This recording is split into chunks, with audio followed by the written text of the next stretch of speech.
Armstrong, Superintendent, Portland Public Schools. And I want to start off today talking about our financial realities.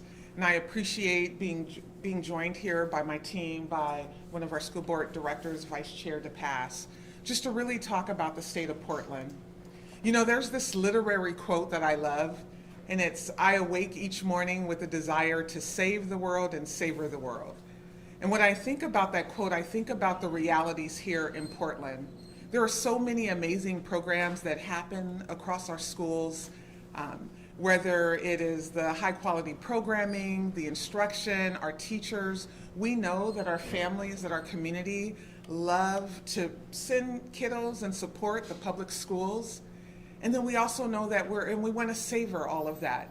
But we also know that we're in a situation where we need to save Portland Public Schools from some of the financial impacts that are happening across our city, across the state, and across the nation. In our current financial realities is that we are currently facing a $20 million deficit for this year. Now, we have done some strategies to reduce that number down to about 14 million, and we are continuing to look for ways to close the gap for this academic year. You know, I tell people often when they ask, like, how did you get in this situation? Or, you know, tell us more about that. And I say, you know, I entered this system a year and a half ago.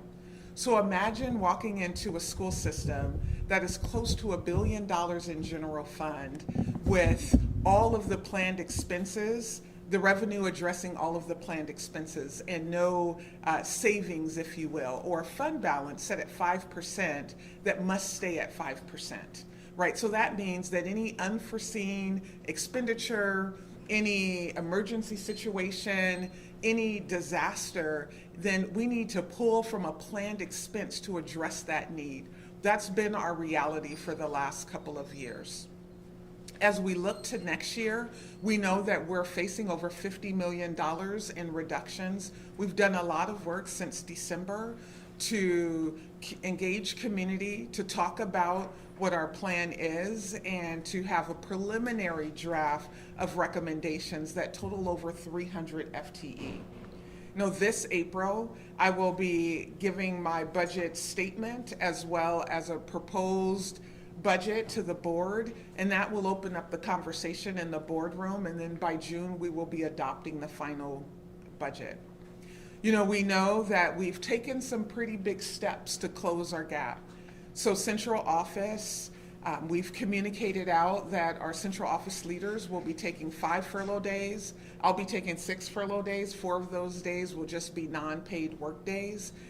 We also have announced a plan with our licensed administrators where we are reducing about 1/3 of that group, and that's phase 1. We still have 2 more phases to go and another set of announcements where we're making reductions. And it's difficult, right? Every human in our district does work that impacts classrooms. We just can't afford to employ the number of people that we've employed before. So now we're in this uncomfortable situation where we need to be responsive to our budget. And that means we need to do some things differently. We need to be a little tighter in the way in which we fund our programs and the ways in which we staff here at central office as well as in our schools. And I'd like to call Michelle Morrison up, our Chief Financial Officer, to share a little bit more about our financial realities, and then we'll open up for questions. Thank you, Dr. Armstrong. Michelle Morrison, Chief Financial Officer for Portland Public Schools. I came to this district not long after Dr. Armstrong, and so coming into a situation where we had been using fund balance, reserves, and grant dollars for years to support our operations and to make the best student experience we could in Portland. So I think when we adopted the current year budget, had to make some difficult decisions coming into this year. And we also acknowledged at the time that it was a very fragile budget.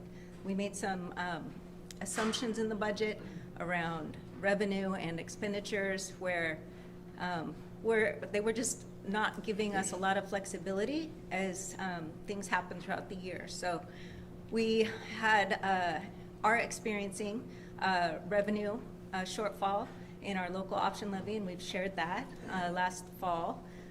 We are also experiencing, as of December 31st, our expenditures are running higher than our savings in our budget. And so that is creating a budget deficit of about 2.5%, which doesn't sound significant, but in PPS, it's $22.5 million. That is our current situation, and we are working with our partners to address that in terms of positional changes and furlough days. All right, yeah, I think we can, thank you so much. Thank you for that. I think we can open for questions. We have a team of people here to respond. Yes? Stepping out with K2, why did it take this long? We're in March right now to figure out you're in a $20 million deficit for this year. Yeah. Thank you. So we are basing our end-of-year projections on data through December 31st, which is our most current financial data around revenue and expenditures. So according to the budget, you have a $41 million contingency fund. Is that gone? No, that is our fund balance, and it's a requirement that we maintain 5% fund balance. We call it contingency when we're doing our planning for the year, but that is our fund balance as we close the year. So we don't drop below that. What would you want to say to Portland parents and families out there that live in the school district and have kids in the school? It's a very unfortunate situation that we're in.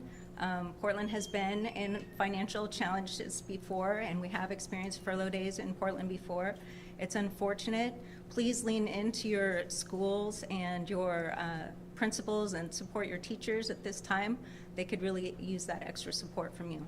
How much does enrollment factor in it? Is enrollment going up or down and you're losing dollars from that or gaining dollars? Where are you at on that? Hi, Renard Adams, Chief Accountability and Equity Officer for PPS. Thank you for the question. Declining enrollment is a key driver for our financial pressures. As you all know, we've been in an enrollment decline since the pandemic. Each year we work with the Population Resource Center to update our projections, and we project out each year for 10 years in the future. And our most recent projections, which can be found on our website, show that we're up for an increasing decline over the next 9 years. Now, what I will say is we're trying to reverse that, and we saw a little bit of progress this current school year where we did an enrollment campaign, and for the first time in 14 years, we enrolled more students in kindergarten this year than we did the previous year. Additionally, we saw an uptick in enrollment in grades 6 and 9, but certainly when you have declining enrollment in a state where student enrollment factors into your funding, it plays a significant part in our financial pressures. Follow up on that. If you were aware of the declining enrollment, because we've been talking about it for a few years, the declining enrollment in PPS, why weren't changes made to avoid these cuts? So we've been making cuts every year since I've been here. I've been here since 2021, and we've had reductions every year. And I know that our financial team, I don't want to speak too deeply for CFO Morrison, factors in our enrollment projections as a part of their budgeting work. Can you share if this impacts next year's $50 million budget deficit in any way? Is it expected to increase in any way? Thank you for your question. Yes, we do expect that number to grow as our budget plan becomes actualized with activities, both with revenue and expenditures. We haven't identified anything beyond that $50 million yet that we will be looking at changing or reducing, but that is the floor at this point. Thank you. I wonder if we could hear from Dr. Freeman about how the current mid-year budget gap is impacting negotiations with the Portland Association of Teachers and other unions. Hi, Angela Freeman. I am the Chief Human Resources Officer. Thank you for the question. We are still in negotiations with all 6 unions at this point. All of the contracts are open. With the Portland Association of Teachers, we are considering other ways to impact this, our current budget shortfall. They've been amazing partners in this work. I think all of our staff realize that we are in a financial crisis and we may have to do things differently. Furlough days is one of the things that we're talking about right now. No final decisions have been made, and we are looking to hear from them and us to see how the impacts of possibly delaying school or closing school or impacting planning days for teachers, will impact our community. So we really are working together on that, but no decisions have been made. Dr. Freeman, can you clarify whether the district has requested that the 4 furlough days that the Oregonian reported over the weekend include grading days and professional development days, or are they all instructional days? That is still up for negotiation. Nothing has been decided on that, What but did yes. the district request? There was no request. We offered and had discussions about possible options for the days that teachers and all staff would be furloughed. Any decision that we make about shutting down schools impacts not only teachers, but our hourly wage earners. So our ATU and our SEIU, our custodians, our cafeteria workers. When students aren't in schools, they don't get paid. So we really have to just take into account, gosh, what is happening? Sorry.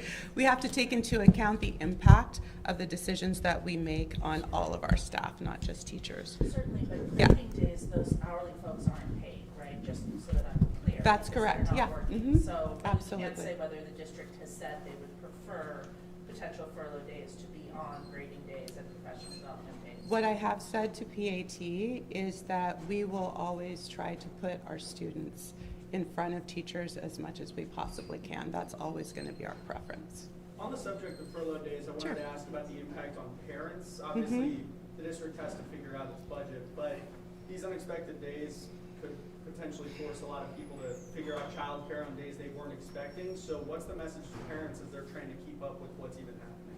Yeah, we are trying to prioritize students' relationships with teachers, having students and instructional time be a priority, while trying to balance our hardworking staff and making sure that they are getting time to plan, that they are getting time to prepare to welcome students and give the best that they can in front of those kiddos. So we're really trying to make sure that we come to an agreement as soon as possible so that we can give as much lead time to our families and community if there is going to be an interruption to student instruction. But is there a message to those parents and guardians that could be impacted and they don't know if they're going to have to figure out childcare on unexpected days? I did not do that. I'm sorry. Go ahead. Yeah, sorry, we have some microphone technical issues here. Yeah, Sorry. 1 second while we get this going.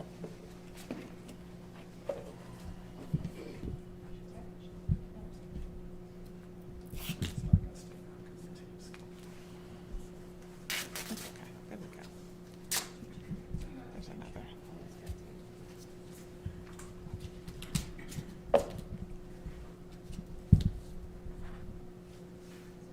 Yeah, so our message to parents as we work through these furlough days, I appreciate the question, and I would say to be patient as we work to come to agreement with our associations. As our chief of HR has said, we're always going to prioritize students in classrooms, but we also know that it's a significant ask to ask staff members to give a portion of what they receive every month back to the school district, and that's essentially what we're asking. So not only is there an impact to families and students, but there's also an impact to workers, and we're going to have to all work together and make sure that we move in ways that supports the entire community.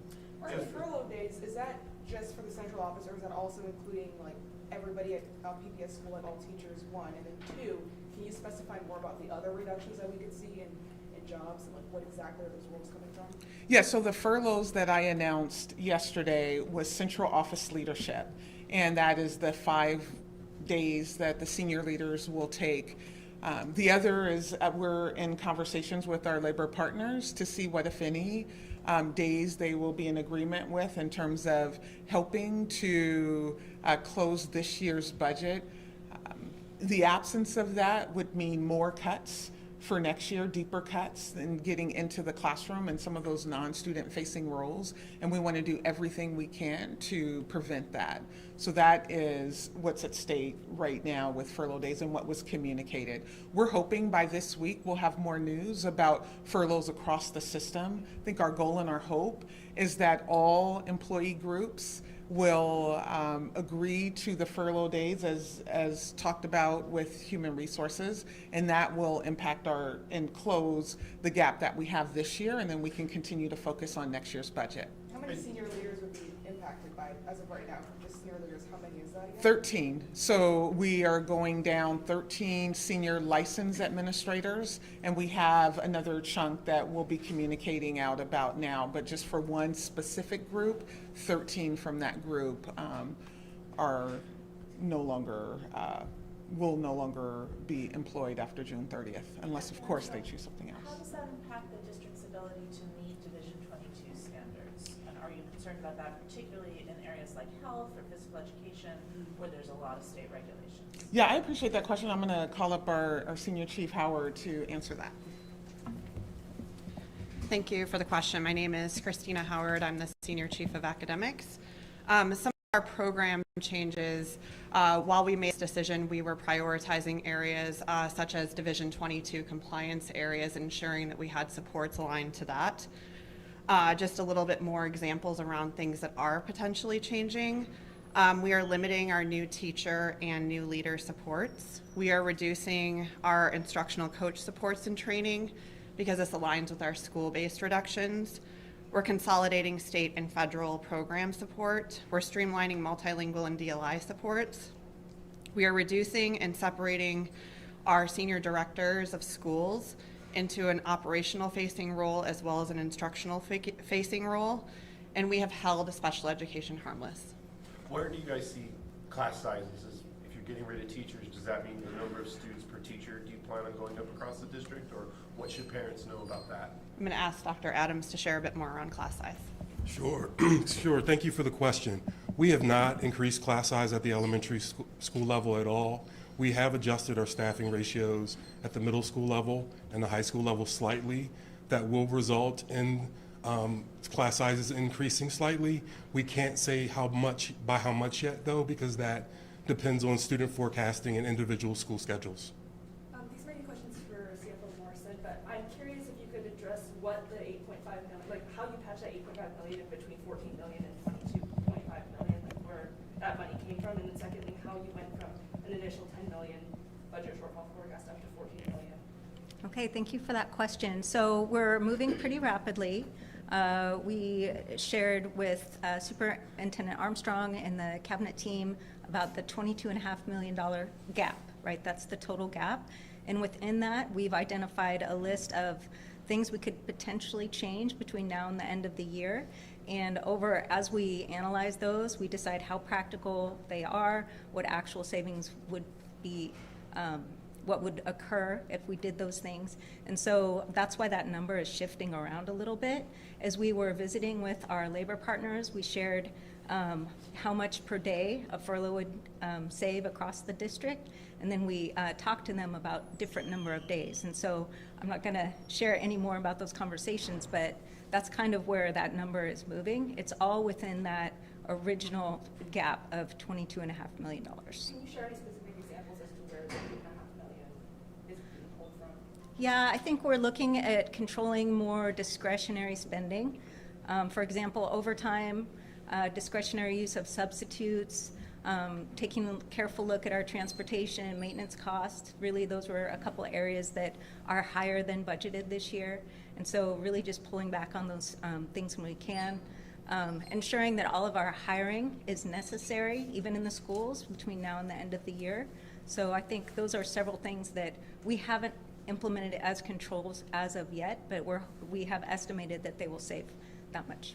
Superintendent Armstrong, last time we were here, you had a call from the legislature not to pass any more unfunded mandates for the school district. The legislative session just ended on Sunday. Did you get your wish, or are there more financial strains coming from the state level to the schools?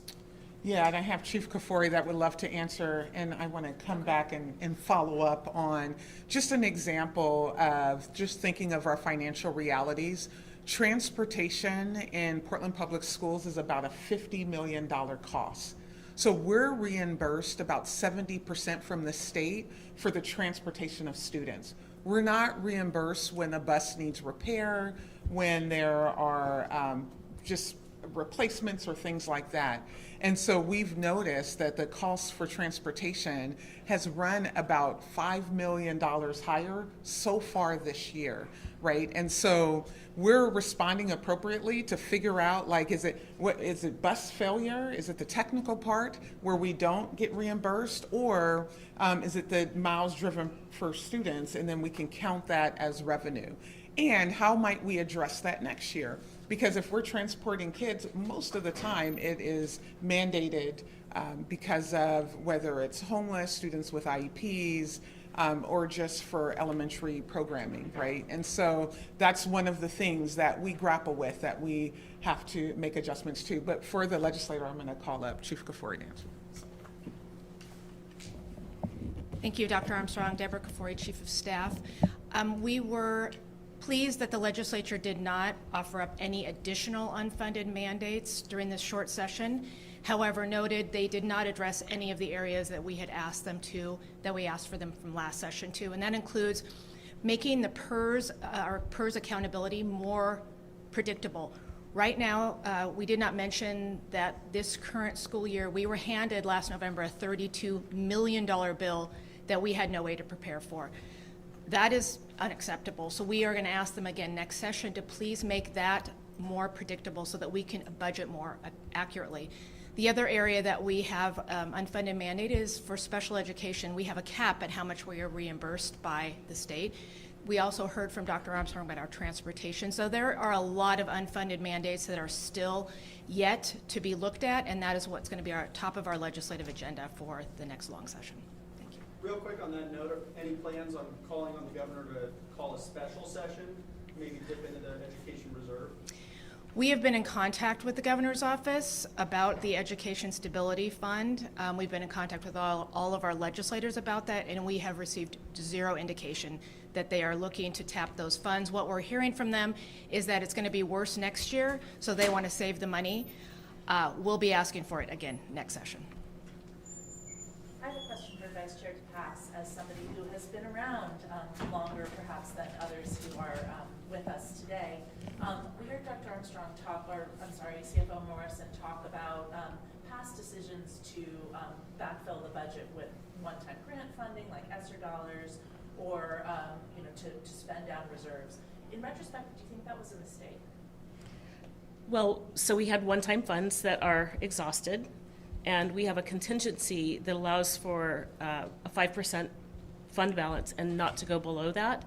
And we, in some years past, have talked about dipping below that, and it affects our credit rating, and it puts us in a very vulnerable position to dip into that. So we're capped at that 5% contingency. No, I understand, but I'm saying, like, in previous years when you were on the board, for example, the decision was made to draw down those contingency funds to 5%. It used to be more like around 12%, right? So I'm asking if you think that was the right course of action, or if it's simply pushed off the inevitable. That's a great question. Thanks for that question. Again, we can't go below 5%, and I think since I've been on the board, it was at 7%. 7%? Or no, it was higher than that? Okay. In retrospect, I think that we made the best decisions we could make at the time. We were addressing the issues in front of us at the day, and like much of other publicly funded, organizations, we are at the point where we are, in a position where we need to make drastic, decisions. With the budget deficit, does this mean, or do we know yet if any schools will close? So actually, tonight is the board meeting where we're going to have the conversation on getting into the details of our closure process. I know our board will give direction as we think about what their guiding principles will be from the board. And we will be working hard to create the framework in response to that. I anticipate presenting the board with a list of schools for closure in November, for board action in December, and then notification out to community by January of this upcoming year. So no school closures this coming academic year, but we are anticipating that there will be some closures. And I know many of you may know that it's not like millions of dollars that are saved from closing a school, but the opportunity to optimize school communities and make sure that our schools are well resourced and that we're able to provide things for all of our schools in a way that responds to the needs of the students. Can you tell us how many schools or what schools are on that list? Yeah, we don't have that, so that the guiding principles and the framework will help deliver, right? There's lots of questions. I know you all see all across Portland, we have new housing going up, multi-family housing unit. So, you know, where are those being constructed, and will that impact enrollment? We also know that we have a list of schools that have serious seismic concerns should we experience an earthquake. And so all of those details will be factored in when we look at this framework and list out the schools. So I don't know. The list could be 5 to 10 schools maybe. I think we're going to go as far as we can with the details that we have from the board on guiding principles and using the framework to make that a deciding factor. What would you want the people of Portland to know?